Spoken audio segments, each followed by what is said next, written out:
is Asinine Radio. This is the weekly music podcast where every week we get into a different band, different artist, and we break down one of the records. We get into the music, lyrics, how it was made, and everything in between. My name is Tyler, and way out there, hundreds of miles away, is Jeff. While you're listening, go to Spotify, Apple Podcasts. If you're watching on YouTube, smash that subscribe button. And that's all I have for the boring intro. So what are we doing this week, Jeff? Go. We're doing Atreyu, The Curse.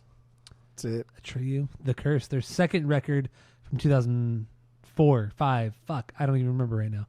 But, yeah, we're doing that record, The Curse. 2004. Sorry, there we go. 2004.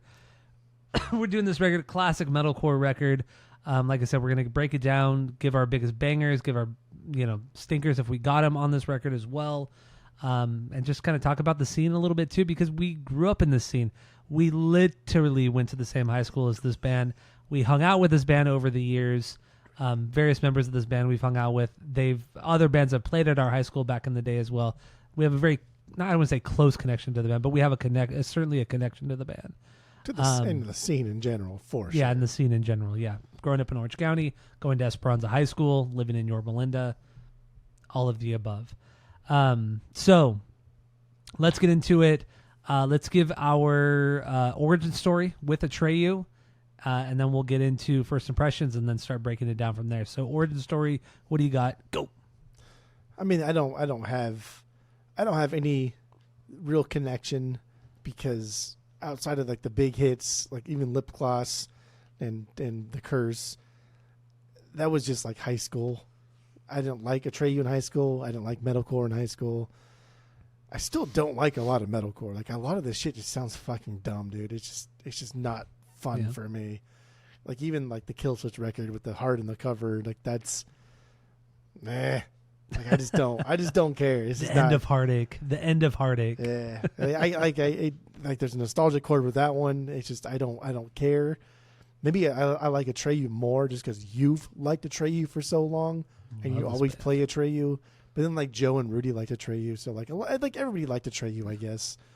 I just don't. I don't know. It's weird because I always think like, oh, I have no nostalgia with this, but then some of these songs play, I'm like, fuck, dude. This is good. Like, it brings me back to partying. It brings me back to like junior, senior year of high school. It brings me back to that era.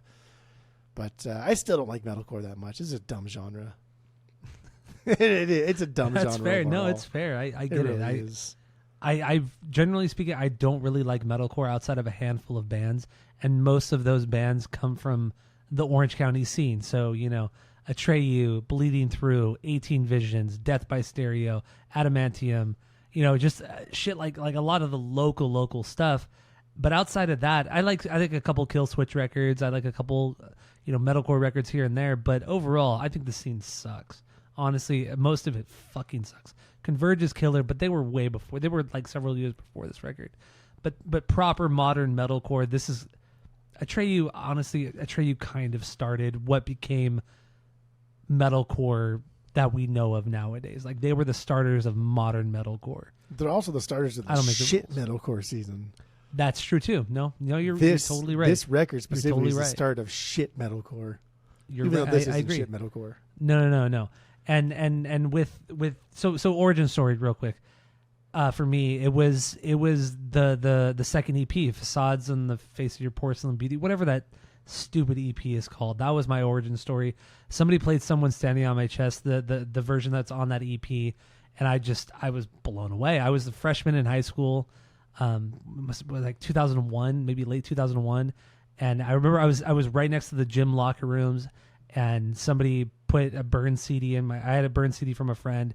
That song came on, it blew me away, and then that weekend I went to Hot Topic, and I bought that EP, that Facade EP, because the first record hadn't come out yet at that point, and yeah, I was obsessed with the EP. And then when Suicide Notes came out, I bought that immediately from Hot Topic, and just I've been a fan ever since.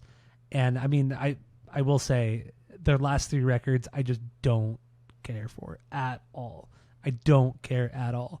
But in the end, Atreyu is still a top 10 band for me. I fucking love this band. The nostalgia hits hard. I've seen this band so many goddamn times. The last time I saw them, though, was their reunion show at Chain Reaction back in 2014. But otherwise, between 2001 and 2014, I've seen them a dozen fucking times over the years. I mean, the nostalgia hits so fucking hard. I love this band. So that's my origin story and kind of my first impressions with the band as well. So first impressions on the record of the album of the week, The Curse. What do you got? Go. I mean, I remember like in Glen Ellen, what was that? Family Values or Ozfest or something. Yeah, there was when Atreyu. Maybe it was Family Values because Ryan. It was Family there. Values. Yeah, it was Family Values. It was 2007. And I just like.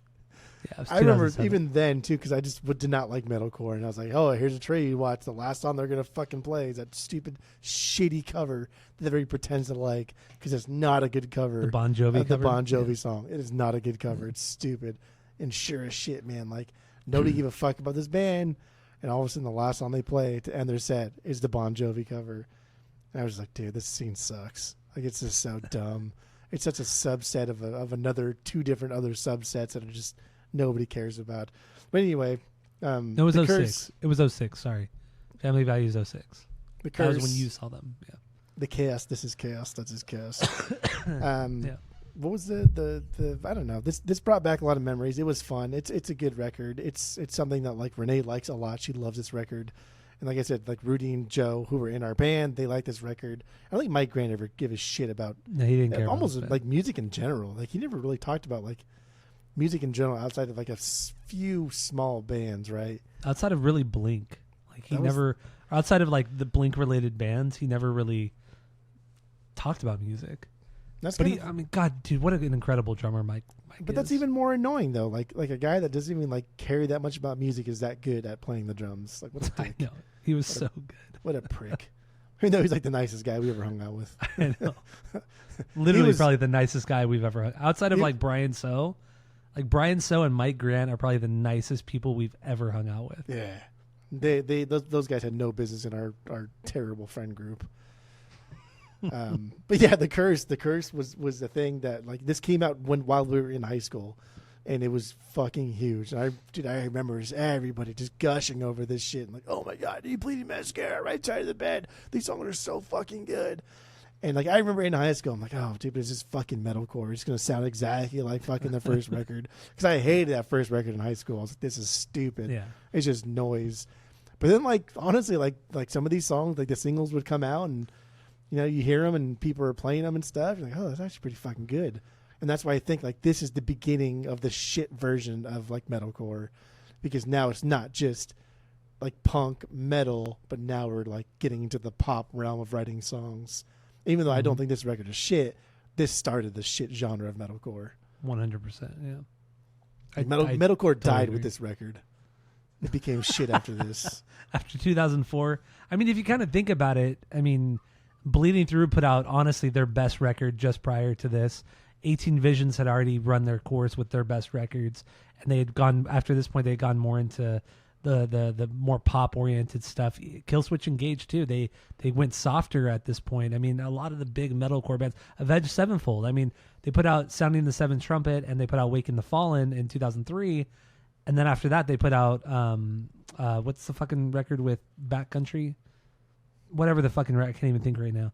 But I mean, that record came out in 05, and it's just like that. It sounds nothing like the first two records. So, I mean, I kind of agree with you. This is like the beginning of the end of like solid metalcore music. The only other band that I don't want to say I like them, but I've listened to them a lot is As It Lay Dying. And I do think like An Ocean Between Us, and I do think Shadows, like those two records came out around the same time as The Curse. They did. Like that is it. But I do think like Shadows and Ocean Between Us are fucking amazing metalcore records. They're great. And if it wasn't but like for Atreyu, Frail those Words would be, is like, a the better. best. Frail Words came out in what 02, and that record is just an absolutely phenomenal record. It's so brutal sounding. It has some melodic stuff, but in the end, As It Lay Dying doesn't hold a candle to like the best metalcore. I mean, I don't care what people say. Yeah, it's super technical. It's super technical, yeah. But who cares, man? You got to write some good fucking songs. Have some great fucking killer riffs. But As It Lay Dying, they're too technical. And that's not a bad thing. It's just it doesn't make for great songs. It makes for great parts, some cool parts. I'm not going to say great parts. Some cool parts, but it doesn't make for a great song. I would a fucking venture to killer say, drummer, like, all that kind of shit. again, for me, I don't really care about this genre whatsoever. So I'm fighting a fight that I don't really care that much about. But I think like I think Butt Kisses is like the best. I think it's the bee's knees. I think it encompasses exactly what metalcore kind of set out to be. But I do think An Ocean Between Us is probably the second best because it's like, damn, we took Butt Kisses and just churched it up and made it tighter, made it more technical, made it for musicians. True. But like that's really it. Everything else I think is just fun. But Shadows also came out like 2-3 years after Butt Kisses did. Yeah. So.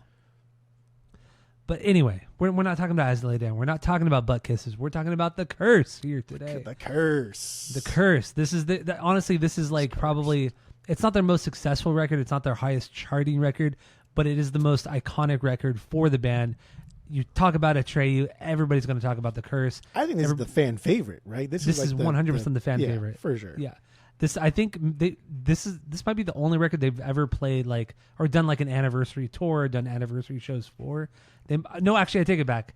They did do Death Grip and they did do Lead Sails, but they were doing like that Green Day thing where it's like a flip of the coin, where it's like, we're either going to do Death Grip or Lead Sails, much like Green Day was doing American Idiot or Dookie. It was that kind of same thing. But in the end, The Curse is truly, truly the fan favorite. And rightfully so. I mean, this record is incredible, from every which way. Vocally, the guitar playing on this is fucking killer too. And Brandon's drumming. I'm going to talk about Brandon's drumming a lot. Dude, he's a killer fucking drummer. And Alex's lyrics. I love Alex's lyrics. I mean, honestly, we're not big lyric men. You and I are not big lyric men, but Alex is like one of my favorite lyricists.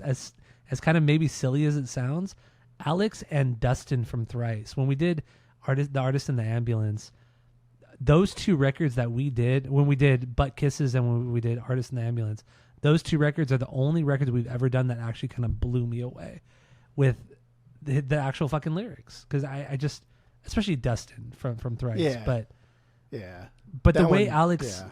But Alex, the way he writes music on Butt Kisses and The Curse is very emo. It is very over the top, but the way he describes things and his metaphors, and I think they're so perfect. They are so perfect, and they encapsulate what he's trying to come across. It's over the top, but it still works, and his wordplay is very good.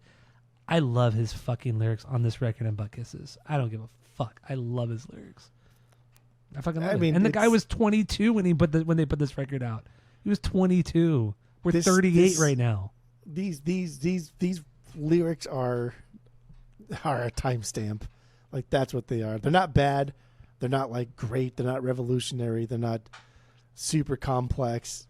But they set out to do something and they achieve that goal, and they do it in a way that's not cheesy or contrived or redundant. It's good. It's funny. It's cute. Sometimes you're like, okay, like I have to remind myself that it's 2004 because it's stupid as fuck. But the other times, like, that was pretty damn good, dude.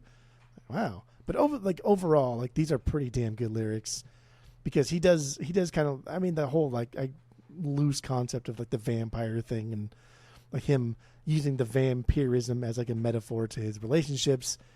That's not like a new thing or whatever. It's been done before. But he does it in a way that matches like the aesthetic of the music, right? You can't have like sappy love lyrics with like super aggro music because that doesn't make any fucking sense. So he matches sappy love lyrics with some of the slower parts of the record, and then like the more aggressive parts of his lyrics match the aggressive parts of the record. I think that's just like, that to me is good songwriting. Absolutely. Because I mean, you have bands like Hawthorne Heights. They had a lot of fucking bands from the emo metalcore scene who had equally as like kind of cheesy lyrics, but the music doesn't match the lyrics. And honestly, they're a lot of the stuff we saw from the scene was very surface level. Like, they didn't have like deeper meanings. They didn't have the metaphors. Like the vampire stuff, is a little bit cheesy. The Anne Rice stuff is fun. It's cheesy when you're a teenager. I fucking loved Anne Rice. I love the Vampire Chronicles. I fucking love it. I still do.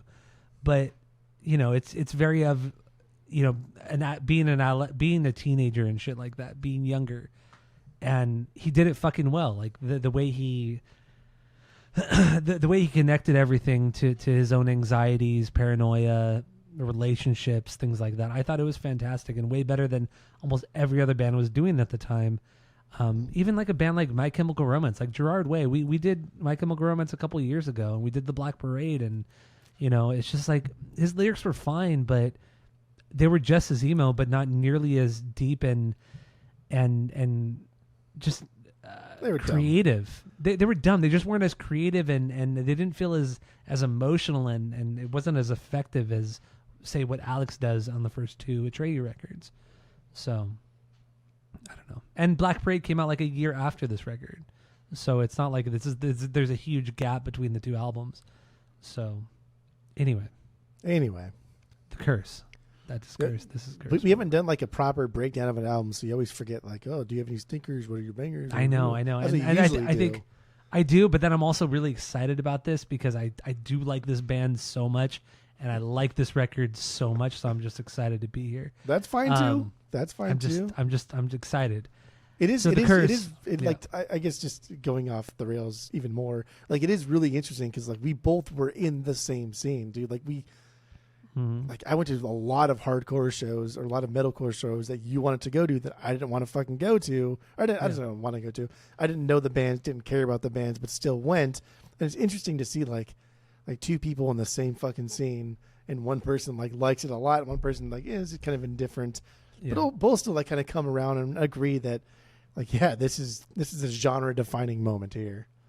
Yeah, but I mean, I think when it comes to you and I being friends and going to shows so much together, I would go. I mean, we would go to shows to see bands that one of us liked a lot and the other person didn't like at all. Like Smoking Popes. I'm not a big Smoking Popes fan, but you really like that band, and we went and saw them, and it was a fucking great show. It's like it's just one of those instances where it's just like you love them. I think they're fine. They're cool. They're good, really good. And Atreyu is one of those, like, especially at the time, you didn't appreciate Atreyu as much as you do now. It's just one of those things. We just always were going to shows, no matter really who the band was or bands were. And they were like $15, $10. So if that, some of them were free shows. Yeah, exactly. Because the scene at the time was just so, there were so many fucking bands. Like, you can go to a warehouse show. Like, I would go to shows with my cousin. Like, because my cousin's like 3-4 years older than us, and so he was in bands, punk bands, metal bands and shit like that. So I go to like these fucking CDS warehouses in Placentia or fucking Anaheim, all fucking night, and we just watch him and I would just watch like 10 bands play all fucking night. And everybody be fucking wasted at these fucking giant warehouses out there. So I don't know. It's just like that was the whole scene, and then Chain Reaction and Glass House and Showcase and all these iconic venues out here in Orange County. The scene was insane during the late 90s up until like the late 2000s, man. The scene out here was absolutely fucking insane. It's a lot quieter now than it used to be, that's for sure. It truly was insane. It was just, we're talking like, dude, like Tuesday nights, right? We're talking like like all venues are having like just a full showcase of banger bands that are playing with 4 or 5 like bands deep that are all local, all bangers, all greats, decent crowd for like a $10 show. Yeah. It was something else. It was good. It was something else. It really was. It was something else. Man. So let's get into, do we have any stinkers on the Curse? No. Any stinkers? No, not even close. Yeah. Same here. Absolutely no stinkers on this one. Let's get into the bangers. I mean, all the songs are bangers. Obviously the intro and the interlude, those are kind of like throwaway tracks, but otherwise the intro's a throwaway track. The intro is truly an intro. I like the interlude. The interlude's really cool, but it's still, I mean, it has a cool. melody. It's cool. It has a melody. It has a beat, and it's something I can latch onto. It's cool. But it's an interlude. I'm not going to throw it in as a banger. Obviously it has no business being on here. You could take it out completely and the record would not suffer. So yeah. Okay. Absolutely. So yeah, I have no stinkers on here. Let's get into at least our top 4 or 5 bangers on here, and then we can kind of run through the rest depending on how it goes. So let's go with your number one banger. What do you got? Bleeding Mascara. Really? Okay. Yeah, That's just because your like banger. you go from the intro, then all of a sudden you go go. Then, I know, the double bass. But it's not even like it's like this Fucking crazy double. dirty, It's not dude. even a crazy double bass. It's just like a very kind of even tempo, just kind of consistent. It's not even the tempo's not even that fast. It's but not it's that still fast. Killer. But his vocals go for like 6-7 seconds. He's, and he kind of opens his mouth towards the end of it and kind of like comes back in. Dude, it's an amazing song and an He goes into amazing opener. Like something like that. I don't even know. And then he goes right after that too. Like, god damn, Guitars dude. are just Like, fucking what are you ripping it up. Doing? Dan Jacobs on lead guitar. I mean, Travis plays lead as well, but Dan Jacobs is the guy really that plays most of the leads. But in the end, there's some rad fucking dueling guitars and great lead trade offs. But this opener in Bleeding Mascara, it's very much Dan Jacobs like just ripping it up with the solo, and then Travis just holding down that rhythm section. It's so fucking killer. What a fucking incredible opener, honestly. What an incredible opener. What I like about this record too is like the clean vocals are always like there's some modulation on them. It's like a weird verb or maybe like a small verb or something. It's never just like a truly clean thing. So it's always like a little bit dirty. So it's always a little bit kind of like metal. Like we're not getting him as like this like Dio thing where it's like I can really sing, listen to me. It's always kind of in the punk realm. Let's mask it a little bit with a little bit of like, I don't know, studio effects to make it seem like he's not a great singer, but he's actually he's a good singer. So like that's also why I like this, because the singing's never, even though the singing can sometimes be in the front, it's never, I don't know, it's never kind of in the front. You know what I mean? Like, he doesn't. It's not like he's trying to Brandon, because Brandon does the clean vocals in this band on this record especially, and he doesn't try to shine. He doesn't try to be up front. He still has that kind of theater kid kind of sound to him, but it doesn't. It makes sense for this record. He doesn't try to overshadow Alex like he does on later records. Like just the balance between Alex and Brandon, Alex doing the screaming, the unclean vocals, the balance between the two guys on this record is truly, truly incredible. The back and forths in some of the verses, not just like between the verses and choruses, like the verses too. Like they're just kind of like almost just the call and response back and forth in these parts are just so fucking good and so balanced. It's fucking great. And that's like clearly what Atreyu missed like towards the end when like Alex left. It's like, fuck, man. Like even though you have another guy here that is doing the Alex parts, like this guy has no idea player. who you are. He doesn't know your nuance. He doesn't know like it's the bass player. Yeah, but like he's not Alex. He's not doing those same parts. He's not doing the He's filling a role of a guy that he's seen like do stuff or whatever, and then like he's like, okay, I think I can do it, but you can't do it. This is like this is just Alex like an innate is so thing. unique. Like, he's so unique. But like this is something a specific musician can have, right? Like I don't know, talent wise. Like this is something that a talent that Alex has, is he knows when to come in, when not to come in. He knows when someone is kind of struggling with it, so I can prop you up, or like now it's my turn, sit down. Like it's just commanding and talent. Yeah. I know that's what Alex had. But also, at a point in this time with the Curse, it wasn't just like a solid, Alex does the verses, Brandon does the choruses, back to Alex on the verse, back to this and that. Like there's a lot of sharing. There's a lot of like mixing.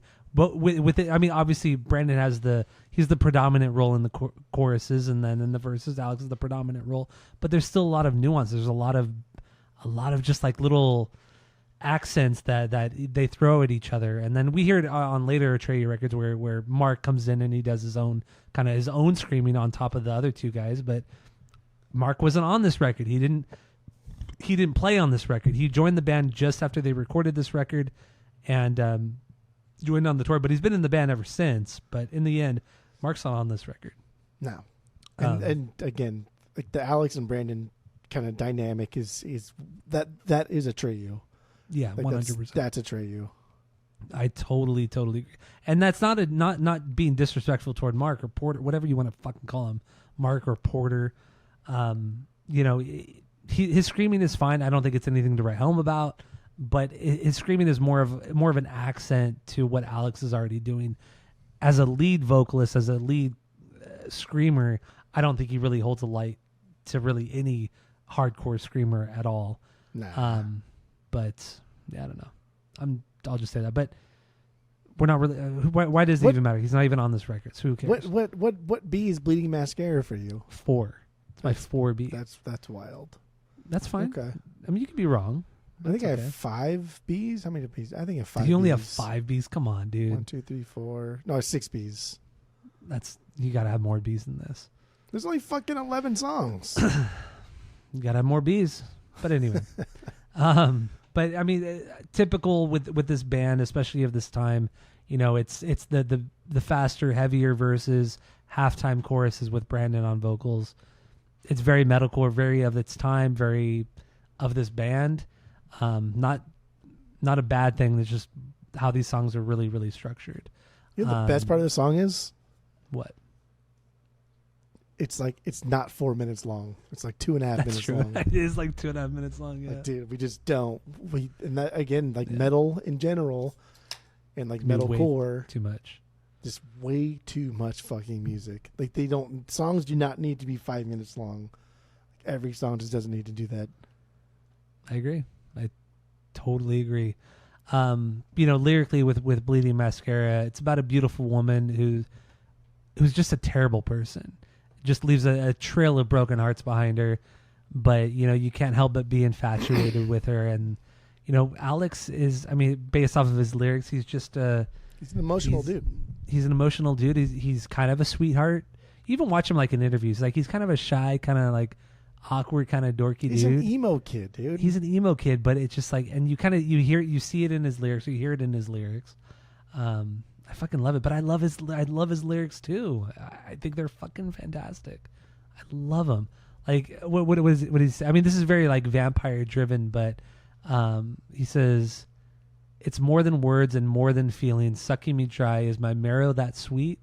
Your dead lovers have left a trail of broken hearts and misspent hopes, sucking them dry." Like, goddamn, dude, it's so fucking, over the top. It's so over the top, but I love it.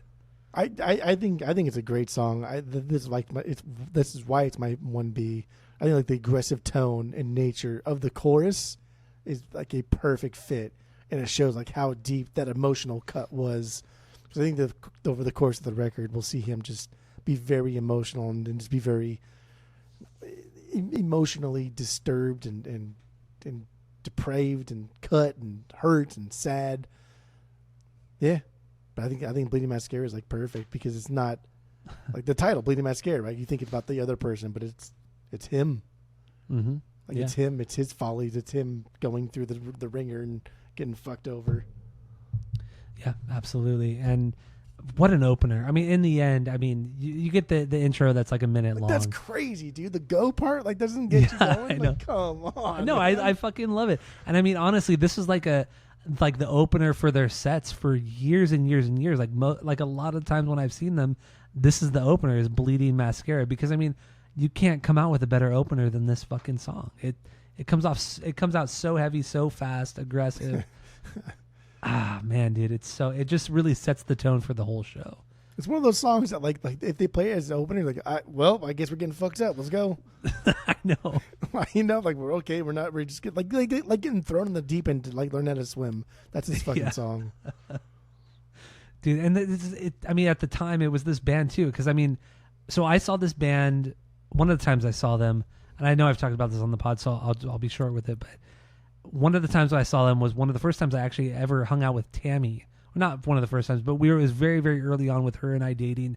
We had only been dating for maybe not even a month at this point, and it was 2006. They were playing at the Bren Center in Irvine, which is on the UC Irvine campus.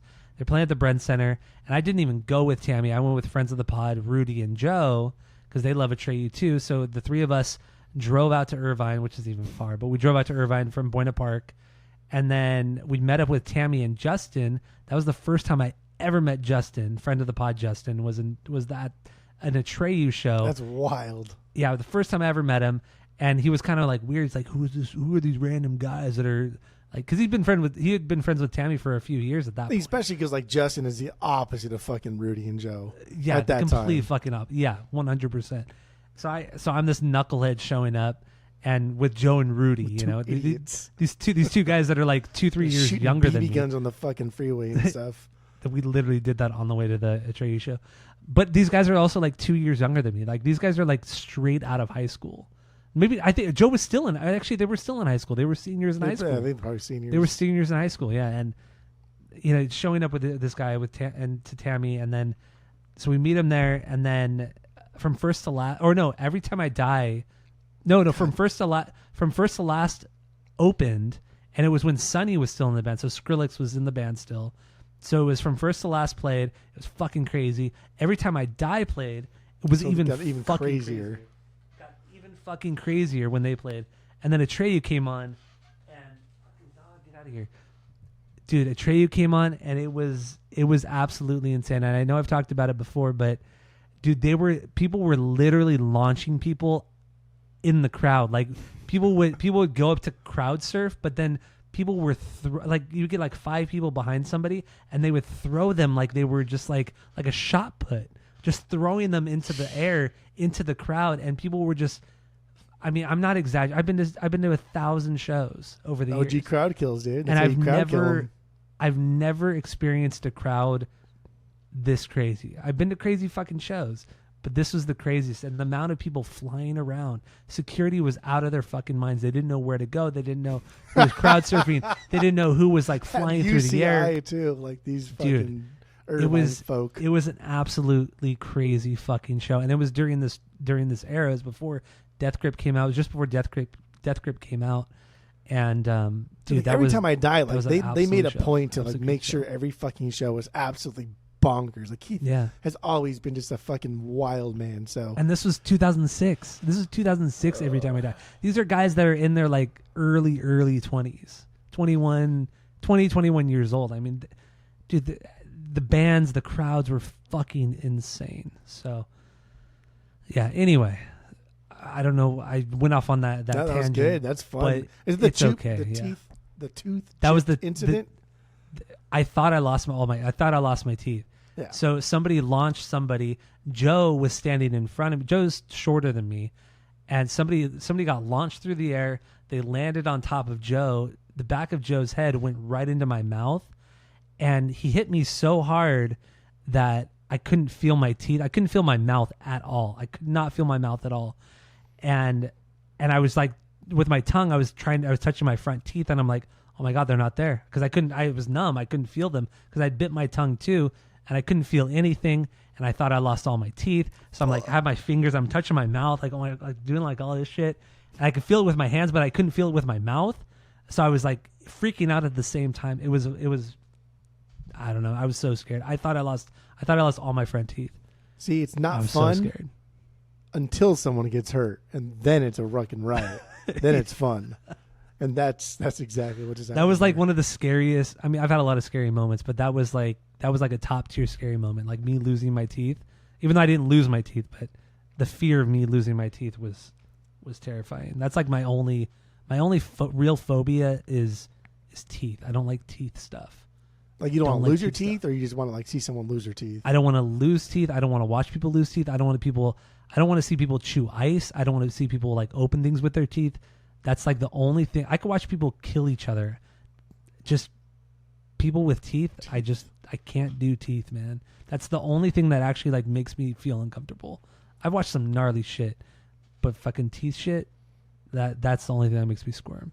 I feel like we're in a day and age where like it's just teeth, dude. Like you can buy a brand new fucking mouth. Like it's not a big deal, and it's not that expensive anymore. Still expensive, but it's not as expensive as it used to be even 5-10 years ago. So teeth, Even still, it's something I can't. I've never been able to get over. But anyway, fucking tangents, man. All right, so my number one banger off this record, Demonology and Heartache. Wow. This is my favorite Atreyu song. This is my favorite Atreyu song ever. Later in the record, I don't give a fuck. This is your favorite Atreyu song? This is my favorite Atreyu song. Okay. Absolute. I love the main riff, the guitar lick on there, the lead part. It's fucking incredible. There's like some really cool twin solos, twin dueling guitars and everything throughout this. It's just a fucking fantastic song. Also, the way that Brandon dictates the pace of this song on the drums is truly incredible. His transitions within just the verses themselves, like not speeding up, but changing course to intensify Alex's, screaming, and then the transitions into his big faster choruses and everything like that. Just everything about this song is perfectly structured, perfectly written. And once again, because Brandon he's really a truly awesome drummer. He's not the most technical guy, but that's totally fine because he writes really, really fucking good songs and really good parts. So I love that. Also, the back and forth vocals between Alex and Brandon during those pre-choruses, absolutely perfect. I love it too. So Dan and Travis kill it on the guitars, like I mentioned. The lead solos, or just the lead parts, I should say. The lead parts and the choruses, and really throughout this whole song, are fucking great. And also a precursor to what we hear a lot of on Congregation of the Damned, which I talked about on the Rankings episode. That entire record is filled with Dan and Travis's lead guitars just all over the fucking record. But this song is a great example of what they were going to be doing on future records as well. It's just it's fucking incredible. That's good. That's cool. That's something. Great bridge. Come on, man. That breakdown on the bridge. This is my 4B. This is my 4B. It's just a little too low, man. It's a little too low. This made my top, like, of obscure band of a genre I don't like, of a band that I don't care that much about. My top 4 songs on the record is still too low. Okay. Yeah, dude. I don't know. Maybe this might be my second favorite song, because I really do love Someone Standing on My Chest too. It's really a toss up between that song and Demonology. I fucking love both the songs. No, okay, sorry, continue. I do like this song a lot. No, it's good. You have dude. You have more history, nostalgia. So like I get it. That's fine. Yeah, it's fun. This song is fun. Like, the aggressive parts are fun, fast. It's fucking too fast at points to not be a banger either. Like, I do like the chorus. I like the drums. They keep the fast pace, but the guitar slows down, and like the chords are slower, and the singing is obviously slower. But I like the drums, like you said, dictate the pace. And that long scream after like the chorus into the bridge part, that's just so good, right? Wild. It's a long scream. Yeah. Like, that was like it kept going on and on and on. I was like, damn, dude, that's pretty. I started smiling. That's pretty good. That was pretty fun. That was good. I like that. You did a good job. And people are always like so impressed by Chester Bennington on the Linkin Park song "Given Up." You know, that really long scream he does, which is really cool. It's really good. And Chester was fantastic. But it's like, you hear a song like this, and Alex is doing something just as fucking rad. Linkin Park. The more I listen to Hybrid Theory, the more I don't want to listen to it again. Honestly, every time I listen to Hybrid Theory, like, I don't want to listen to it again. And I have it on the vinyls, and I might purge it just because it's too much. It is very much. Cheesy. Way too cheesy. Very, very cheesy. Also, the staccato part when he says, like, no life after death. Where he's like, no life after death. Yeah. Like, that is so fucking rad. But like, ultimately, the best part of this song for me is like the noodling, the smaller solos, right? Yeah. Like, beginning to the intro, but they're also very like lip gloss and black. So like that is what they are really, really good at. Is like the back and forth in the guitars, the back and forth in the vocals, and the drums just kind of right in the middle, just like dividing everything. Like Moses, fucking everybody on this side, everybody on this side. Follow me. And yeah, no, you're right. This song is pretty damn good. It is really fucking good, man. What do I have as 3? I would put this at 3 then. I'll change this to 3. Okay, good. Just because, I'll put it at 3. mean, like on Suicide Notes. I'll give it up 4. No, put it at 1. On Suicide Notes, I mean, there's some great back and forth guitar between Dan and Travis. I mean, I really, really do love that. But it's a back and forth. They're just playing off of each other and really doing their own things. But on this song, you just hear they're complementing each other, but they're also like intertwining their parts together. Like, Travis really holding down that rhythm so fucking well to let Dan just kind of be smooth with his leads. It's not the solos, man. It's the leads. His fucking leads are so good. Fucking hell, they're so good. Yeah, I mean that's it. like noodling leads. That's what I classify as leads are, just noodling, because they're not leads in the sense where it's like hey, look at me. It's a little flourish to the end of a riff. It's like he does it whenever the fuck he wants to do it and whatever he thinks is going to sound good. And so I do think like they do a lot of really, really good noodling throughout the course of this entire record. And it's not so much like a solo, because sometimes they're extended like lead parts or noodles, and I don't know. Mm-hmm. It's cool. But also the lyrics too of this song are really, really, really badass. I like the second verse, even though this is fucking so fucking cheesy. It's so goofy. Let's go for it. But the second verse was like, I know what it's like when memories make you wince, and love letters read like obituaries, and photo albums are the books of the dead. I need no reminders, no more reminders. I'll forget the past and lay it to rest. I love it too. But it's like, dude, it's so cheesy, but like, who cares? Because it's love letters read like obituaries. Like that's savage stuff. That's just like emo kid savage stuff. And overall, like the song talks about, you know, how he's telling this girl how he understands how she hurts, like how much she hurts, and he can relate to her because he's gone through the same things as she has. Like he sees that she's put up this facade, that this wall, this barrier to keep people out, but he could see through it. He knows what she's gone through. Yeah, and he's trying to express that to her because he knows because he's healed himself. He knows how he can heal her as well. Yeah, there's some arrogance there, but you know, he wants to make her feel better and be a better person no matter what. And that's really what this song is about. But damn, dude, yeah, that second verse is wild. But also the chorus. Let's talk about the chorus real quick. The lyrics. I love singing this chorus. It's one of my favorite choruses to sing. But damn, dude, the lyrics are so ridiculous. So they are so ridiculous. If I had my way, I'd cut the calluses off your breaking heart. If I could get past the sternum, cauterize those wounds with every kiss I could give to you. I'm holding your heart in my hands. The reason it still beats. That's that last dude, line, so dude. I'm holding your heart in my hands. The reason it still beats. Still beats. Am I too cryptic? Am I too obscure?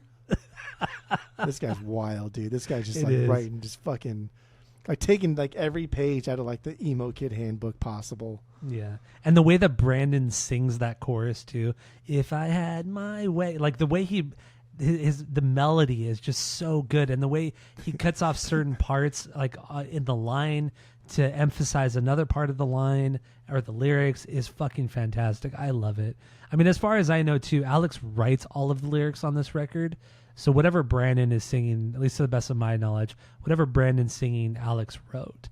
But yeah. Which is even like more wild because like Alex is the one that's fucked up and emotionally just like vulnerable all the time, and having someone else sing it because like either A, like you're not a good singer, or B, you don't feel comfortable singing your own songs. Like that's pretty crazy. Yeah. So dude, good though, dude. And photo albums are the books of the dead. Like what the fuck is like that's? Well, it's fucking perfect. Photo albums are the books of the dead. Like it is. Of dead memories. Like just. Oh, I love it. But more often than not, like bad memories, because there's a reason. Like unless that person fucking died, like there's a reason you're not with that person anymore. So you look at old pictures, it brings up bad memories, death. Like like. Oh, it's so good. It's just I don't know. Like no one else said that before, right? So like. I don't know. It's good. It's good. I love it. Super fucking emo. Super cheesy. But the best, Jerry. The best. Good. It's good. All right. So what do you got? What's your 2B? Number 2. Right side of the bed. Right side of the bed. Let's get into this. Is the first single from the record. This is the first song I heard from this record as well. I remember the video came out. Saw it on MTV2. Fucking killer song. You know, a video for the time, for its day. It's okay. Yeah, just say it. Right side of the bed. It's my number 6. I still do love this song. I really love this song. You just are we? I didn't know. I didn't get the memo that we're not doing like singles as our top Bs. I thought we're doing deeper cuts as our top Bs. So that's why I right side of the bed's not a B, and it's a single. Yeah. What are you saying? You so like our top Bs. You're not doing the singles as your top Bs. Yeah. Where I thought we were just like doing our normal top Bs, but you're trying too hard to not put singles as your top Well, Bs. So just wait till we get to the Crimson. So that's not going to be for me. So you're the worst. You're the idiot. Right Side of the There's Bed no is way. like, Wait. The Crimson is not a. Oh, we'll get into it. Okay, sorry. Right Side of the Bed. Right Side of the What do you Bed, like as far as intros go, like it's Lip Gloss and Black, it's Right Side of the Bed, and it's X's and O's. Like those are the three most iconic intros for all Atreyu, in my non-metalcore loving Atreyu opinion. Like those are the three most iconic intros for all of them, right? Like would you? Yeah, I would agree. Ballpark here. Okay, I would agree because the, I mean they're the biggest singles for sure. They're staples in the live show. Those are really the most iconic songs. Openers, I should say. Openings to a song. At least the first, like especially, and they're all pretty. I mean, I guess like X's and O's and Right Side of the Bed are more similar than Lip Glosses, but I don't know. I like for me, I don't have a lot of nostalgia with this band, so I'm only going off of like when I hear Right Side of the Bed, I'm like, oh shit, okay, I do actually have nostalgia with this band. And that's what happens with a band like this is I don't realize I know more of these songs until we start going through it. And then I think, oh, fuck yeah, I remember being at like Brian Moore's. I remember being at this other house party on RDO or anywhere else we used to party at. And Right Side of the Bed came on. But like, it's still a good fucking song, dude. Like those pinch harms at the end of the riff. Like, oh, it's so good. They're so stupid. Like, what are you doing here? It's so stupid. But it's fucking so good. And this song really is just riffing. This entire song is just them riffing around, goofing off, building a song around a bunch of cool riffs. Like, how can we just dick around and noodle and still make a banger of a song? And absolutely. It's this chorus, dude. This chorus might be like the catchiest, best chorus in the record. It's so fucking simple. It's so stupid. It's so good. Yeah, I would say it's one of the catchiest on the record. It's also like one of the most mid-tempo songs on the record too. It doesn't drive a riff at you or anything like that. It's riff heavy, but it's not driven by the riff, if you know what I mean. Like there's so much more going on. Brandon's drumming, the way Alex is singing, because Alex doesn't just scream on this song. He has some clean vocals, but they're like, it's almost like he's arguing with himself. He does this a few times on the record, but like he'll do like one line of clean vocals, but then at the end he'll kind of scream it, but then he'll come back with the next line where he's just screaming, like he's yelling at himself. He's fighting with himself, and then it'll drop into the chorus or another part or whatever it may be. I mean, this song is so fucking great, man. It's so fucking great. And that solo, dude, that solo is fucking wild. And I don't like solos just being dropped in the middle of a song where you're supposed to put a solo. Like, just put some fucking nuance to it, dude. So I do like when solo just abruptly stop. And then, like, so long as we can instantly take a breath and relax and chill and then get right back into it. And that's, like, exactly what happens here. That solo just stops and then get back into that main riff and it kind of, like, quiets out a little bit. So, like, you're able – and I always think of songs like this as, like, if I'm in the pit, what am I doing right now? So that solo's going. We're going crazy, right? Sweat's fucking. There's beer all over the floor. I'm soaked already. And the solo stops, and I'm like, fuck, I'm taking a breath. But am I standing still? Fuck no. I'm still kind of like walking fast around the pit, pushing people around, like dodging fucking blows, trying not to get crowd kill. And I know, like, in about the next 20 seconds, I'm going to need to be on my fucking A game. And that's the way I imagine this song. 100%, man. 100%. It's so good. It is so good. And once again, the transitions, man. Brandon's transitions. He does this like really cool kind of like simple drum part leading into that guitar solo too. So it doesn't really just drop into it. Yeah, exactly. And then Alex is screaming on top of it. He kind of lets this kind of like not wail, but he just kind of lets this extended scream go out as it drops into that solo too. So it's not, everything kind of overlaps with itself and it bleeds so well into the solo, and got just like a really, really well crafted song. It really is. Like never felt so right. Then and like just like little fucking bends. Yeah. Let's go. Man, dude, the song is it, like I said, it's a really, really well crafted song. Lyrically, I think this is one of the weaker songs on the record. It's about a cheating ex, and how she just broke his heart and this and that, which is, whatever. It's common. It's a very common thing. But I think this is the the weakest of his stuff on here. I mean, like, I think it's all weak because, like, just relationship woes. Like, ugh, okay, grow up. But this to me, like, seemed like a farewell letter to a relationship. Like, the guy knew this girl was damaged going in, but still took on her problems as his own. Like, even after seeing her, like, fuck him over time and time again, he's just, at this point, he's over it completely. And I think the bridge part of this is super solid. When he says, like she looks so good, but he still feels right. And, like, oh, that's cool, man. Like even though he objectively says, like, oh, I am still, like, attracted to you, but nah, I ain't gonna fuck with that. I ain't gonna fuck with it. And I never felt so right.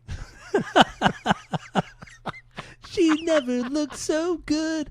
And I never felt so right. And then like, honestly, that drops, like, man. in concept, that is goofy as fuck. It's so but goofy. Like in like practice, damn. And the fact that I'm doing this and singing it makes it even dumber and goofier. Ah, dude, when they slay that part. It's so good. It really is good. This is such a fucking banger of a song. I don't even care, dude. So don't pretend like the singles aren't, like, the biggest bangers, because they are. No, I mean, I love Right Side of the Bed. I really, really do. Dude, this fucking song, it fucking came out. I think it probably leaked. So I had it on one of my mixed CDs, and this is shortly after I got my driver's license. So I had my car. My dad had given me his old car, his old fucking 1995 Isuzu Rodeo stick shift, and I was fucking driving all over Orange County, man. I would just go out and just fucking just drive, just fucking cruise by myself. I pick up friends, pick up you. You know, do you remember my old Isuzu Rodeo? That gray, I do. That old stick shift, man. We would just fucking cruise around in that, and listen to music. And I had this on a mix CD, and I remember it was summertime. It was, like, getting really hot out here in Orange County. And I just remember just cruising around, like, during the day, at night. Like, I'd be out at, like, 9 o'clock at night, just driving by myself around Yorba Linda or Anaheim. Just fucking, the song would just be blaring through those shitty ass speakers in the car. So, yeah, man, it was so much nostalgia. And then this fucking record drops, and I went out and bought this record too, The Curse, and I just listened to this record non-fucking stop. Damn, dude, I fucking love this record. It's so good. Yeah, I don't have that much nostalgia with this, nor have I listened to this record probably more than, like, a dozen times in its entirety, front to back. That's crazy. I mean, when this came out, I probably listened to it a dozen times in a week when it came out. Dude, I love it. I dig it. So yeah, Right Side of the Bed. That's your 2B. That's my 6B. So, ready to get into my 2B? Yeah, what's your 2B? The Crimson Baby. Wow. This is the big single. Like, this is the big song. This is the big single from this record. Wow. And this did not make your B list? No, it's my 6B. I'm just kidding. Oh my god. So I mean, this one. This is not a fucking top 3 though. That's crazy. I think the chorus in this. I think the chorus in this song is arguably the best chorus on this entire record, hands down. Hands down. The way that Brandon sings, like, in this almost like lower register at the beginning of the chorus, and then he just kind of, like, fluctuates. And dude, I think it's so this record. I mean, this song is so smooth, and then also it starts with, like, the clean guitar, and then the clean guitar continues through most of that first verse. You get this like the basic rhythm guitar, drums that are kind of heavy. Alex is screaming. But then you still have that underlying clean guitar, and then it drops into, like, this heavier riff, whatever, and then it builds a little bit, and then it drops into the big ass chorus. I fucking love it. I love so it. Like, there's I guess I have several things, but one, this is like the perfect third single. Like, this is the perfect third single, because, like, it shows what the band can do, and it shows what the band's about. But, like, this is not strong enough for a lead or a second. It's also like kind of like meh enough to be easily digestible for people that are kind of getting into this band, but are not, like, waiting for this album to drop. But it's also still catchy enough to still be a single. So, like, I think this was a perfect fucking single, or a perfect third single. Also, like that intro part. Mm-hmm. Like, I remember even back when I heard this, like, I listened to this years ago. It always reminds me of the song "Reflections" by From Autumn to Ashes. And I only know it because Rudy fucking always sang this and From Autumn and Ashes all the time. So I was like, I felt you slip away. Like both of those intros, that one and this song, like they do the fucking the same exact intro. But then like also like the little fucking lead guitar part, it sounds like the Men at Work song. That fucking that fucking sax part that's happening in that fucking I can't remember that song that is. But it sounds the lead guitar part in this, it's a little bit more hardcore up than that, but it's the Men at fucking Work song. It's the same fucking notes.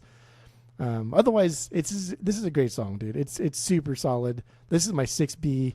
This is the last like true B that I have. Everything else after this, I think it was super solid, fun, good listen. But this was my last true B. Okay.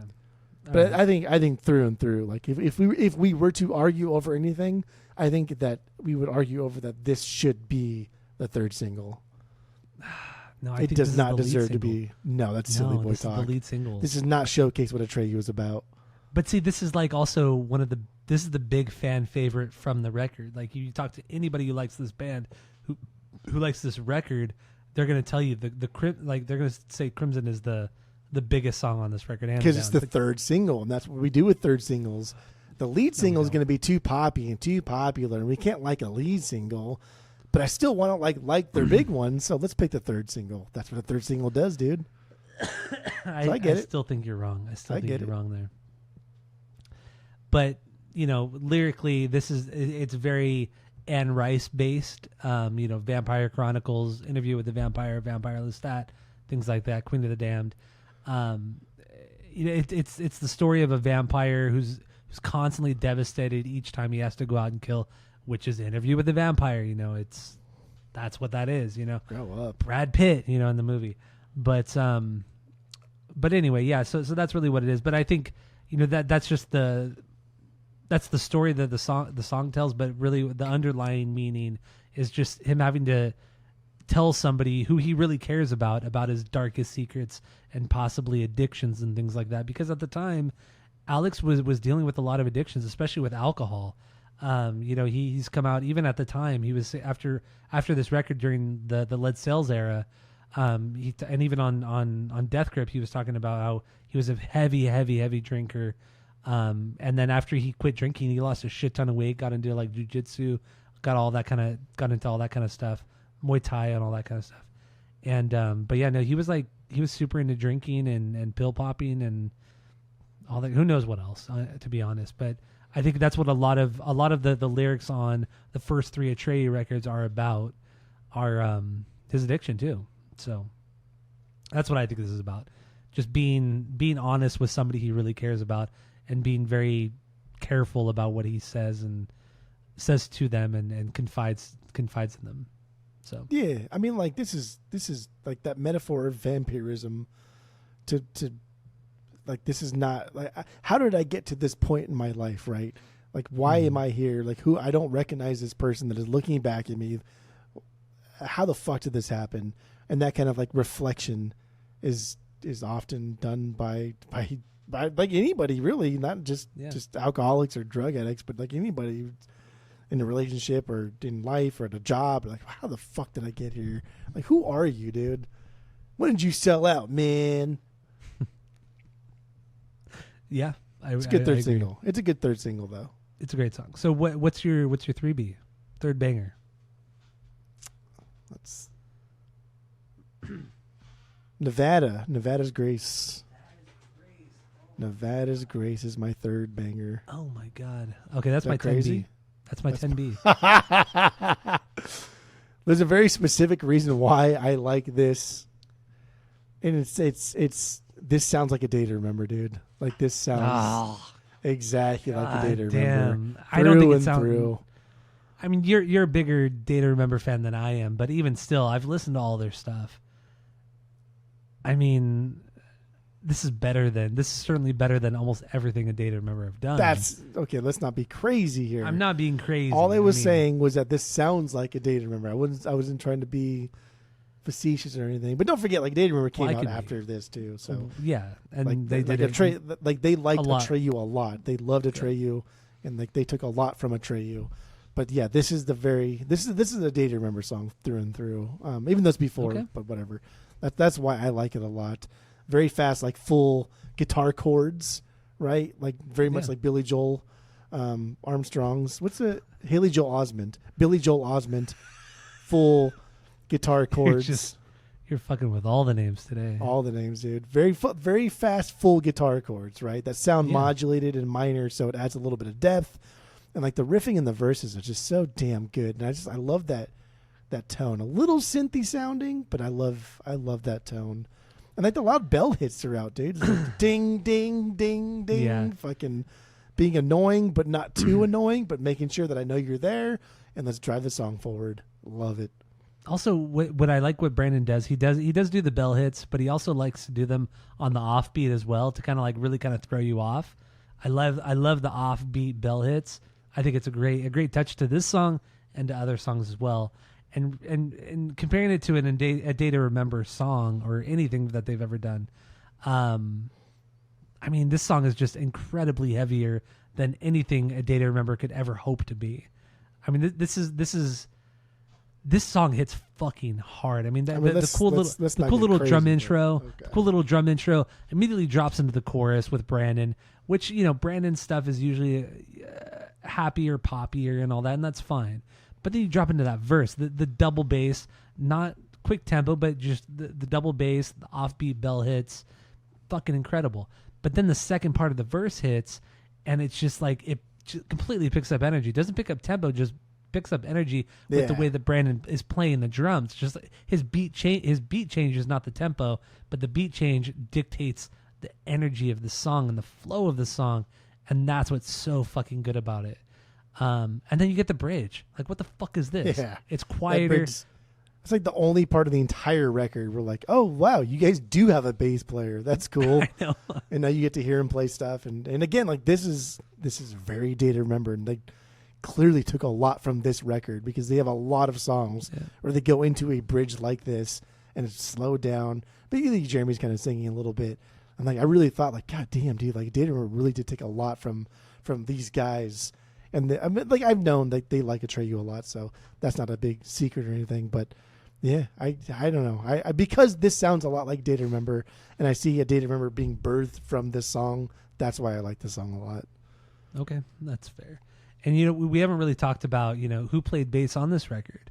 It was a guy named Jason Newsted, probably Tom McDonald. He was in a Canadian band called Headley. I don't really remember anything about this band, but they were in between. I mean, Chris Thompson had already quit the band at this point, and they had nobody. He's not existed on this record. Like, I mean, I totally agree with you. Honestly. I mean, it's just the bass playing on this record. It's not that it's non-existent, but there's nothing two that really parts. stands out. It's this song and then fucking My Sanity on the Funeral Pyre. Those are the only two times on the entire record that you. But hear it's still important to talk about because they were between basses at this point. Chris Thompson had left the band. Not that his contribution to Suicide Notes was. Son. Yeah, exactly, the news anchor or the weather guy. But it's not like Chris Thompson had a huge major part on Suicide Notes. I mean, the bass playing on that record wasn't nothing really stand out. This isn't a bass heavy genre. Like this is not what it is. It's not even after this. I mean, Mark McKnight came in shortly after the record was recorded, like I mentioned earlier, joined on the tour. He's been in the band ever since, but none of his bass parts have ever really stood out. Nothing is really, honestly, nothing memorable. I mean, I hate to say it because, I mean, I'm sure he tries. I know he tries very hard. Yeah, of course he does. Not saying he's a bad bass player. It's just no, he's not a bad bass player at all. But I mean, like his parts aren't taking anything the to write four. home about. I mean, fucking hell, dude! Like everybody, here we go again. If we're taking the four main like ingredients to a rock band, the bass is always fucking number 4. That's just the way it is. And you talk about a genre like this, like dude, the bass is you can take him out entirely, and like nobody would give a fucking shit. Like really, nobody would care. Because the drummer can pick up the pace. The drummer can pick up that slack. Yeah, and the drummer does. I mean, in a lot of these bands, not just Atreyu. Especially in fucking Atreyu. Yeah, but it's not just Atreyu. You look at Avenged Sevenfold too. I mean, Johnny Christ. Oh yeah, crazy stupid name, but you know, Johnny. I mean, the guy. I mean, I forgot who the guy who was before him, but you know, both of them. It's just it's not important. I mean, the rev makes up for any sort of pace change or anything like that, or churching up of anything. And same with Brooks Wackerman and Dave and Mike Portnoy and the other, I forgot the other drummer's name. But it really is, dude. Like in especially in metalcore, it's just like these drummers grew up listening to like other metal drummers who are really good, right? Like guys like in Cozy Powell and stuff that are playing stupid fucking bands, but are really, really good drummers. And so they can learn how to just like, you know, keep the beat and then also make sure that we don't miss the bass player. Yeah, absolutely. Sorry, dude. All right, so do we have anything else on Nevada's Grace? No, that's it. All right. I mean, lyrically, actually, we haven't talked about the lyrics here. What do you have lyrically on this one? I think this is about someone who was so closed up emotionally that they thought they'd never find someone until they obviously do. That's what I thought it was about. Yeah, I mean, yeah, he's just so madly in love with this girl. He's so broken, but she gives him all the strength he needs to feel good about himself and the world and all that kind of stuff. That's what it is. Still a good song, still great lyrics. I really, really do like the lyrics on this particular song too. So it's good stuff. What was it? I mean, obviously this is a B for you because every fucking song is a B. Correct. What B is this for you? The dog's clickety clacking all through the hallway and everything like that. Yeah. Oh, that's so funny. Dogs are so dumb. Dogs are so dumb. Good. Yeah, I mean this is a lower tier beer. Lower tier. Hold on there, dude. B. Lower tier B. But I still love the song. It's still fucking great. Good. But still lower tier. So, that was your 3B, right? That was my 3B. Yes, I don't have any more Bs, dude. Okay. Let me just look real quick. Yeah, I don't have any more Bs. No more beer. No more B. Dude, why do I keep saying beers? It's hard to say. It's hard to say Bs without saying beers. I guess, right? I mean, clearly. Let's get through one more song for me, and then we'll get into the cover song, right? Yeah. I mean, we got to talk about the Bon Jovi song. We got to talk about the but... Bon Jovi song. We still got to do it. So my 3B, because I mean, my 3B is This Flesh a Tomb. Fourth song. I think it's fourth song. Does this sit anywhere for you? This was interesting. Okay, so like this song, I thought like fell more in line with like the hardcore emo, kind of like the Finch or the Thursday. Yeah. Than it was like anything else, like the more aggressive butt kisses. This was not a B for me, but Okay. This is one of the songs where I thought like the kids who want to sing along to a song to show the other kids like I'm not just a Fairweather fan. Like this is the song they would pick because Okay. like, oh yeah, I get it. So that makes sense. Okay, that's like something. This is like the song. This is the song you learn when you think like, oh fuck, I don't want to be a poser. So you pick like a song that's kind of a deep cut, but also still kind of good, but still kind of a boring song. Nothing bad about this. It's just Okay. like it's only. I think it's only defining moment as a solo. I think you're being a little bit disrespectful toward me. Trying to say I'm like a Fairweather friend. But okay, so this is where not you're at wrong. all. I think that like that's what other people would do. Which here. is you implying that that's me for whatever reason. Not at all. Not at all. Well, okay. So this song, this is a song that I always kind of forget about until you always kind of forget about until you listen to, and then you really break it down. You realize how really unique and fucking awesome this song is, both structurally and songwriting and melodically. So there's some great guitar leads and great guitar parts on this song, but also in the verses, like the first half of the verses, there's some great back and forth between Alex and Brandon with the clean and unclean vocals.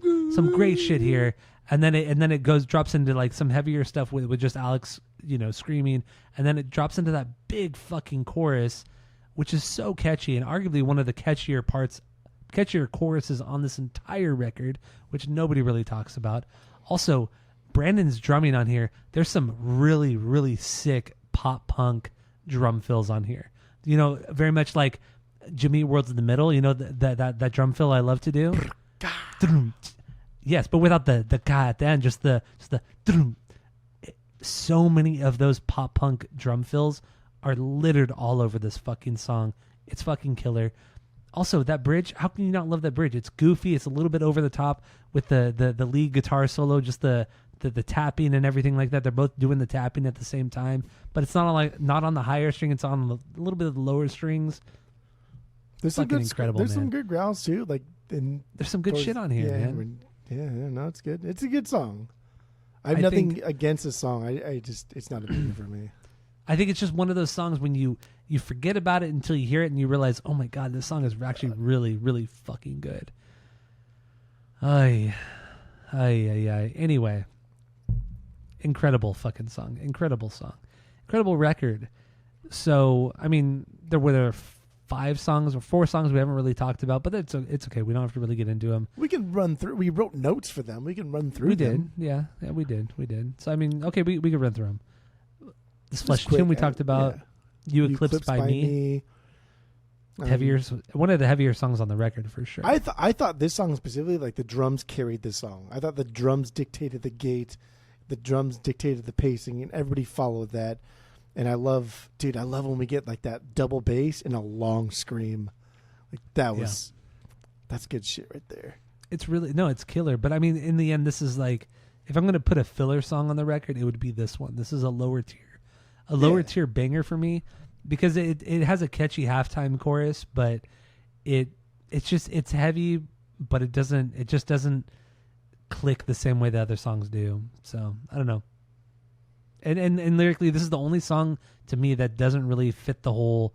It's posy, right? It's a posy song. No, I don't think it's a posy song. I think it's just what he's talking about is not like another girl or about his own addictions or anything like that. I feel like this is more about like a friendship he has with somebody whose ego is just very, very big. Somebody possibly in the scene and somebody who just really kind of fucked him over like too many times, and just somebody who's not a romantic relationship, I should say.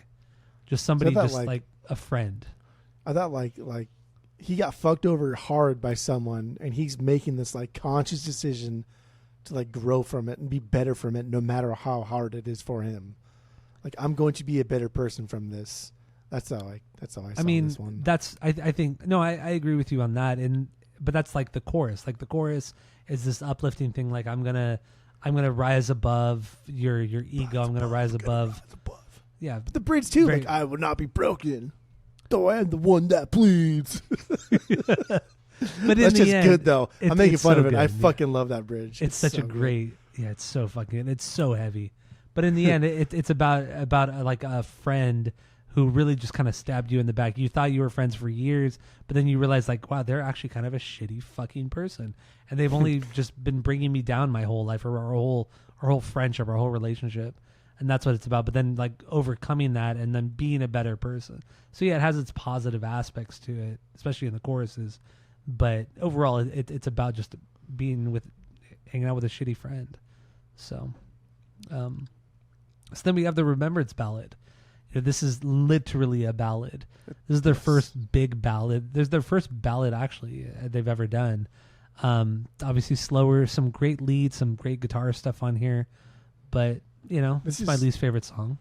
Like if I were to like put a number on it, the only song maybe even worse than this is the intro, but even the interlude I think is better than this. But this is truly like the worst song. It's not very good. I always think of like shit like this when like the singer like pulls the mic away, like and you like this thing. Yeah. God, I hate that shit. Fuck off. Very, very Creed. Very. Yeah. But lyrically, I like this one. It's about his overwhelming fear of death. Of not being remembered, not having a legacy, not leaving a legacy, not being able to say the things you should have said, and then. Also, the big question, what happens to us after we die? So I do like the lyrics a lot on this song, but I think the song itself is it's a little weak. So very weak. Yeah. Interlude comes next. We already talked about that. Unless you have anything else to say about it, but Nah. Corsetting comes up. Honestly, the heaviest song on the whole record. That riff fucking crushes. And the leads are insanely good and really This is the appropriate. hardest he's screamed on the entire record. Yeah, exactly. He screams hard. Like, damn, bro. Like, it's fucking intense. You need like a lozenge or some shit after that because it's wild. And sometimes he's just screaming for no reason. And like he's going longer than he needs to just for the sake of like, yeah, I can do this as long as I fucking want. And it's wild. Yeah, and also Brandon has no vocals on this song. It's only Alex and maybe some like backup screams, but otherwise there's no clean vocals on this entire song. It's only 2 minutes and 10 seconds long, but even still, it's a brutal song. Dude, it's heavy riffage. It's intense. I mean, I think Alex's screaming is fantastic on this fucking song. What was that? Song. What B was that for you? Corsetting is my 5B. Oh wow, okay. Yeah. Because it's really the standout because it is just so fucking heavy. It's so heavy. Okay. But lyrically, it's one of those things where it has two meanings. With the whole one being the whole vampire thing and being in love, all that kind of stuff, and then just the other thing is more about just being in a romantic relationship and him being a shitty person. He understands all of his shortcomings, but he's never going to be able to kind of get over her, even though he knows that she should leave him and all that kind of stuff. So, that's what I get from it. But I think this is like Corsetting to me was like the most. This is the hardest one to kind of get into lyrically because I could only view like the vampire aspect of it. Like it was harder for me to. Right there. I know. I mean, it's so obvious. Yeah. But whatever. It's cool. So another song, My Sanity on the Funeral Pyre. Another fucking heavy hitter, man. heavy fucking hitter. My favorite part of this one is the spoken word shit. Like one of the few real times the bass also cuts through, like we talked about Nevada's Grace. And it's kind of in the front, kind of on this song. And I like that part. Like that was the defining moment of that song for me. But it's a good song. It was solid. Yeah.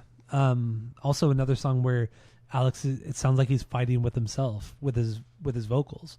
He has the kind of cleaner stuff, but it's still angry and pissed off. But then he drops into like a screaming thing, and he's just fighting with himself. It's frantic, kind of schizophrenic almost at moments. And then some like great like thrashy guitar stuff too. It's fucking super sick. Love the choruses. Killer song. Is it as thrashy as the song Frantic? It is thrashier than the Metallica song Frantic. Yeah. Frantic, tick, tick, frantic, tick. I like that song. I go, fuck. Outside of those lyrics, the song that Metallica song is killer. That song's a banger, dude. It's a banger. All right. So we talked about Nevada's Grace. The only two songs we haven't talked about are Five Vicodin, Chase with a Shot of Clarity.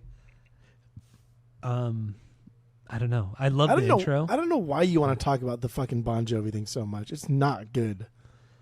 I don't think it's very good. It's like the only song worse than that song is the Remembrance Ballad. The only song worse is the Remembrance Ballad. So like if we're ranking those songs, like no, the Bon Jovi's the worst song. No, it's not. No. It's stupid. It's not good. Like we're talking like a legendary song, dude. Like that. Like Bon Jovi has like 6 songs that are legendary, that are beyond bangers, and these guys took it and made it fucking dumb. So I don't want. I would rather end on Five Vicodin than I would on the Bon Jovi cover. Okay, so let's get into Five Vicodin. Okay, that sounds stupid. Like the Bon Jovi cover is dumb. I don't want to fuck when we're talking about it, and like it's embarrassing when you're closing your set out with a cover song. So anyway, Five Vicodin, Chase with a Shot of Clarity. I like that the song jumps right into it after Nevada. Like both, I think, complement each other, and this one's definitely like the closest I would have also come to a banger. So like maybe a 7B. I think it's a great closer. A lot of different parts that like kind of encompass the whole record as a whole. It's fun stuffs, but like what makes a song for me is the breakdown. Just so simple, dude. Very like roots metalcore sounding. Right when people talk about like roots reggae and like roots like blues and stuff. It's like getting down to like what we started off as in this genre. This is a very roots like metalcore breakdown, slow, dramatic, simple, but it still builds on itself and pushes the song forward in a way. And I love the outro too. Like, what an easy way to get people just fucking instantly involved and just like, let's just shout shit, right? Fuck it. Let's just shout shit. that outro, man. The outro is almost as, I wouldn't say it's as good as Lip Gloss and Black, but it has fucking good though. It has the same kind of the same feel where it's the metalcore outro with the big riffs, the whining lead guitar, because metalcore loves the whining guitar. Very new metal in a way too. So it has the whining lead guitar and then the big gang vocals. Like Lip Gloss and Black, live, love, burn, die. That was the big thing in Lip Gloss and Black.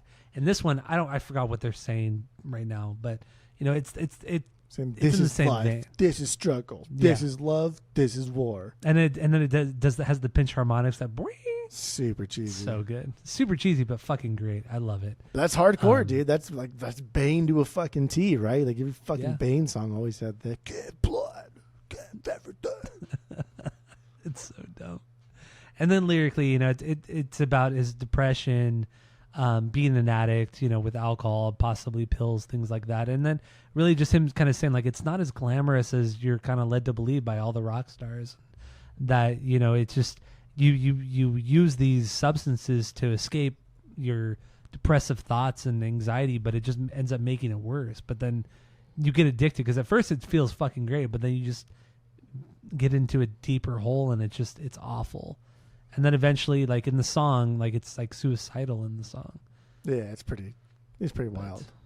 Yeah, it's a great. I mean, I think the lyrics on this song are really fucking deep. They're pretty straightforward, but they're fucking deep and they're dark, man. These lyrics are dark on this song. They are but dark. I like it. But I do like it because it's very vulnerable. It's very honest. I really like it. Yeah. That's what Primus like. So there you go. I think we did it, dude. 5 Vicodin, and we fucking did this record. We did it. I mean, we could talk about the artwork. I like the artwork a lot. That artwork's stupid. It's come on, dumb, dude. It's the dumb. The hot chick with vampire teeth. Come on, in the lingerie. Dumb. It is stupid. It is stupid, but it's very of this record, like fitting the theme of this record. Dude, this artwork and is also, My Chemical Romance, is what it is. It's fucking. Stupid. But it's a little bit more like erotic. You know what I mean? With the girl in her lingerie. You know what I mean? It's of its time. It falls in line with the theme of the record, with the vampire stuff, with the fangs, the blood, and all that kind of stuff. It's too much. Whatever. It's too much. Too much of this. Too much of this. Too much bacon. Too much of this. Yeah. All right. So there's that. So let's wrap it up. Give our final thoughts on the record. Rate the record based off of our world famous 3-point rating system, where 3 is a perfect album, 2 is a good album you're going to continue to listen to, 1 is a bad album, give it a shot, and 0 is the worst thing you've ever heard. So what do you got? Go. Why are you whispering? I was going to ask, could you hear me whispering? Yes, of course I can hear you whispering. Okay. So like my I will give my rating within the umbrella term of like metalcore and stuff like that, because like obviously this is not a perfect record. When it's put it up against the greatest of all time, that's just silly. But that's also not fair to put this up against the greatest records of all time. Like we're not comparing this to Led Zeppelin 2, and that's not fair to this record because it doesn't want to be that. So this scene is not a scene that I was ever invested in. I was there. I watched a lot of these shows. I enjoyed a lot of it. It was fun hanging out with people that also enjoyed it, but I was never invested. Like I never really cared. I still don't really care. Shit, like my metalcore section is very small, and half of that is a day to remember, and the other half is just shit that like I know Renee will listen to if I buy it on vinyl. That's so dumb. I just don't fucking care, dude. I just don't care about this stuff because a lot of it is just fucking noise, and they just don't shut the fuck up. But like Atreyu is something different, and like Atreyu, and I think from now on I'm gonna start buying the album of the week on vinyls, and just like fuck it, that's gonna be my monthly purchase of things. Because even like an OG of this is like $60. That's it's not that expensive. That's not that crazy. And a lot Same of stuff with that we butt do. kisses. Like butt kisses is very cheap too. Yeah, The OG of that. What's that? It's my watch. Oh, so It's midnight. It's fucking midnight right now. yeah. So this isn't. I don't know. This isn't wild in the scope of music, but to help define a genre. They didn't invent metalcore, but they also kind of sort of did invent metalcore with Butt Kisses, and then they reinvented metalcore with The Curse. For better or for worse, I think for worse. After this, I think metalcore just turned to absolute shit. And we got so much bad stuff that's still being reinvented as worse metalcore today, which is impressive to me. Even 20 years later, literally 20 years later, metalcore is still a genre that progressively gets worse. So I guess thank you, Atreyu, for giving us something cool, but also fuck you, Atreyu, for giving us something fucking atrocious. But under the umbrella of metalcore, this is a 2.8 because this isn't perfect. There's a lot of songs in here that I think are kind of filler, and this is not what I want metalcore to sound like. Therefore, this is not going to be a perfect score for me. But 2.8 under the umbrella term of metalcore. All right, got it. All right, so The Curse, this is. I agree with you that this led to a lot of just mediocre to bad metalcore after this. So much. And I mean, I love new metal music, but there's a lot of garbage new metal music. There's a lot of bad music within every genre. I think it's just silly. It's silly to like just one genre of rock music or really any music in general, because there's a lot of garbage, derivative stuff within every genre. And honestly, Atreyu did it so well. They absolutely perfected it on their earlier records, and that's that's The Curse. Like we talked about, the the back and forth and the mashup between Alex and Brandon's vocals and the drumming and the guitar playing. The songwriting on this record is truly incredible. I don't think it's talked about enough. I don't think it's appreciated enough within any sort of music scene, even within the metalcore scene.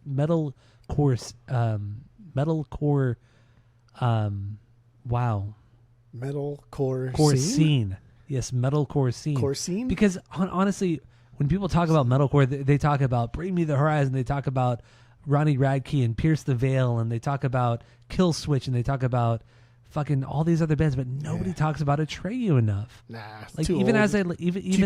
It's too pure. Yeah. Honestly, if it wasn't for Atreyu and if it wasn't for the first two Atreyu records, dude, so much of these modern, over the last 15, almost 20 years now, these metalcore records would not be the same if it were not for these first two Atreyu records. It's fucking insane. And the band doesn't get enough credit within the scene, within the rock scene, within the hardcore scene, within the metal scene. Dude, I mean, look at a band like Sleep Token. I don't like Sleep Token, but goddamn, dude, you could hear a lot of Atreyu in Sleep Token. I fucking can't stand that band. But, dude, you can hear a lot of it in there. And it all stems from these first two Atreyu records. I love it. I don't give a fuck. We already talked about it. Go ahead. Perfect 3 out of 3. Perfect 3 out of 3. Yep, there it is. I don't do it. I don't give out perfect 3 out of 3s often. But nobody's surprised. Don't worry. I don't give them out often. Don't worry. I'm not gonna freak out. It's a perfect album. Dude, I get it. It's not groundbreaking. Yeah, I agree with you. It's not groundbreaking like Zeppelin or Sabbath or the Beatles or fucking Nirvana or whatever, But goddamn, dude, I don't give a fuck. It's still fucking amazing. It's still a perfect record. Okay. We gave Unwritten Law a perfect score. Didn't we? I don't think I did. I didn't give it. Actually, I don't think I gave it a perfect score either. I'm just kind of being annoying because we haven't done any cyberbullying, which is crazy. I'm not going to do it. I'm not going to give in. I'm not going to give in to the cyberbullying. I know Skip wants it, but I'm not going to do it. All right. So thank you all for listening. Go to Spotify, Apple Podcasts. Give us 5 stars. If you're watching on YouTube, smash that subscribe button. And that's it. That's all. Poops.